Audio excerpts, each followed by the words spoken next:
Yeah, I can't forget that day either. That was a one hell of a bass sound. Yeah, it was quite a nice addition to the rhythm, bringing it a little bit into the synthesizer territory as well. I remember we had a beta version of this machine already in like 2016 or so, playing around with the idea of using the VCOs that we have in the three first voices. We used them before for like body and transient components in different drum and machine sounds, but we knew at some point we could probably use it to do some more open synthesizer-based machine as well. That's a very electron approach. That's, Yeah, yeah. we have those very powerful things and we use it for minute things. Yeah. And then at the end, they open up. Yeah. So I remember when you had a listen at that prototype machine first time, you were very excited, I think. That's what I cannot forget. That was a one hell of a sound.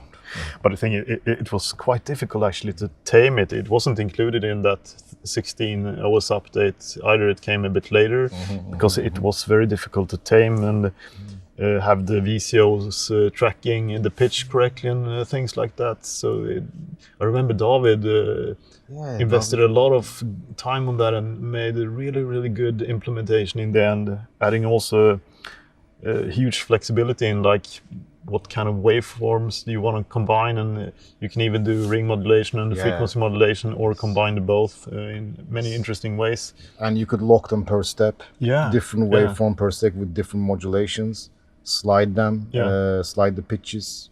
Yeah. And you have individual decay for the waveforms as well. So in particular, when you do modulation of some kind, it's interesting to have the carrier or the other going in a different decay curve. It adds so many different capabilities.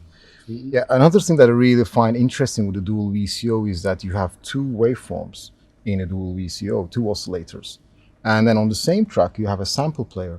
So you can place another waveform, another oscillator waveform. Like a single cycle. Exactly, a single cycle. And then you have a three oscillator, two of them analog and one of them is digital synthesizer in the analog rhythm, along with all the drum engines. And you can have, three instances or four instances out of three voices.